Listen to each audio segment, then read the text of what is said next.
Serial Chaalbaaz की अगली किस्त में बिलाखिर वो मरहला आ ही गया है जिसका हम सबको बेसब्री से इंतजार था। असद की सास इसे इजा के हवाले से सारी हकीकत बता देती है। अनाया इजा को कॉल करती है और कहती उधर इजा फोन पर बात ही कर रही होती है कि असद गुस्से में घर आ जाता है क्योंकि इसकी सास ने इसे ये सारी हकीकत बता दी होती है कि किस तरह इजा ने अनाया का घर बर्बाद किया। असद बेहद गुस्से में घर अलिफ है।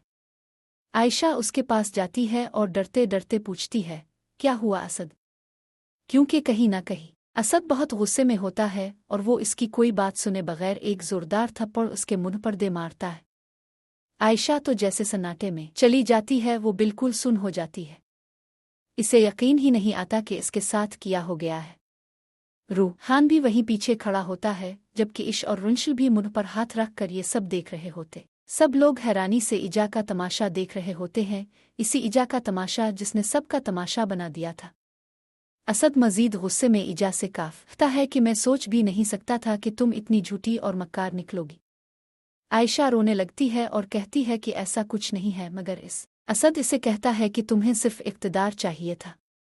वो गुस्से में कहती है कि असद ऐसा कुछ नहीं है, मुझे इक़्तिदार नहीं चाहिए था, मगर इसके गिले से बिल्कुल भी आवाज़ नहीं निकल रही होती। वो रोहान के पीछे छप जाती है कहीं असद उसके साथ और कुछ ना कर दे, क्योंकि असद का गुस्सा आसमान को छू रहा होता है। असद इस पर मजीद चीखते हुए कहता है कि आज मैं तुम्हें दिखाता हूँ इक़्तिदार किसे कहते हैं। सब लोग असद को रोकने की बहुत कोशिश करते हैं मगर वो किसी की बात नहीं सुनता।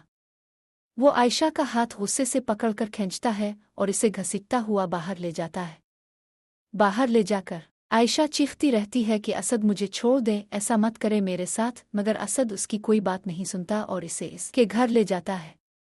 वो इसे मिसरुत बेगम यानी अपनी सास के पास ले जाकर गुस्से से इसका हाथ छोड़ते हुए कहता है संभाले। इसकी सास कहती है क्या हुआ है असद, ऐसा मत करो, मगर वो किसी की बात नहीं सुनता।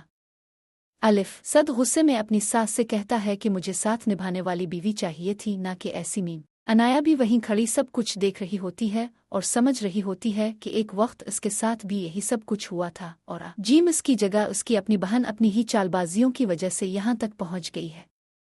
इजा रोती है, गिलगिलाती है, असद से मिन्नतें करती है। मीम आप सबको क्या लगता है, क्या अब इजा की चालबाजियों का इख्तिताम हो?